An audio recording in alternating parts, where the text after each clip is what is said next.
اس دور کی ایک تازہ ترین مثال آپ کو دیتا ہوں. آج کل کے خاص طور سے کالجی نوجوان، ان بیچاروں کا پہلے تو اپنا ذہن سادہ ہوتا ہے، یہ ایک نئی چیز کو بڑا لائک کرتے ہیں.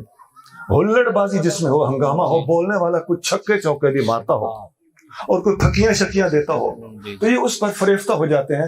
یہ اپنی نفسیات کو خود نہیں سمجھتے کہ اس بندے نے یہ لفظ بول کے کوئی ذمہ دارانہ، کوئی شریفانہ، کوئی ایمان والی بات کی ہے، یا اس نے اپنے پرانے بزرگوں کا، علماء کا، سفید ریش بزرگوں کا مذاق اڑایا ہے. پختہ لڑکے تو ادھر نہیں جاتے، لیکن جو بیچارے کچی طبیعتوں کے ہوتے ہیں، کچی عمروں کے ہوتے ہیں، طبیعت کے زیادہ سادہ ہوتے ہیں، وہ اس قسم کے لوگوں کو لائک کرتے ہیں اور ان کی فالوئنگ بڑھانا شروع کر دیتے ہیں. میرے پاس بہت سارا میٹیریل ہے، میں بول سکتا ہوں.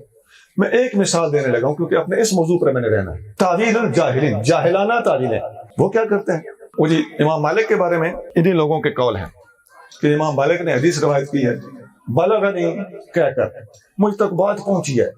پھر آگے وہ جملہ فٹ کرتے ہیں کہ جی سنا کے سنی. تو بلغنی کا یوں مذاق اڑا. بھائی بلغنی کے ساتھ اگر بخاری مسلم میں بھی حدیث موجود ہو تو پھر کیا کرو گے؟ نمبر 2، اگر بلغنی کی تحقیق کر لی ہوتی تو اچھا تھا. بلاغیات امام مالک پر پورا عنوان کے طور پر علماء نے ڈسکس کیا ہوگا. اس کا مطلب کیا ہوتا ہے؟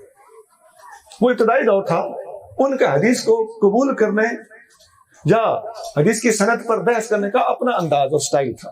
آپ کے سمجھ میں آنے والی ایک بڑی سمپل سی بات عرض کرنے لگا ہوں کہ یہ جو بڑی مشہور حدیث ہے نا کہ نبی کریم رؤوف رحیم صلی اللہ علیہ وسلم نے فرمایا کہ میں تم میں 2 چیزیں چھوڑ کے جا رہا ہوں، ایک اللہ کی کتاب اور ایک اللہ کے نبی کی سنت. بڑی معروف حدیث ہے نا، ترکت فیکم الامرین، کتاب اللہ و سنت نبی ہی. اچھا تو یہ حدیث کہاں ہے؟ یہ موطا امام مالک میں ہے اور روایت کس طرح کی گئی ہے؟ بلغنی کے ساتھ کہ مجھ تک حدیث پہنچی ہے. اگر تم بلغنی اور حدیث پہنچی اس کو سنا کے سننی کہو گے تو پورے کے پورے دین کی بنیاد کو متزلزل کر کے رکھ دو گے.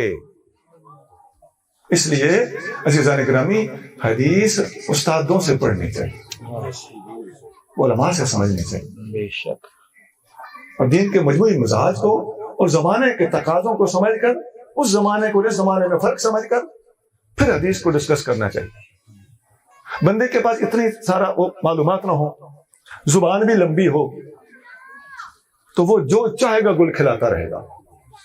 ہم بڑی محبت کے ساتھ، لجاجت کے ساتھ درخواست کرتے ہیں کہ اپنے رویوں میں تبدیلی لائیے.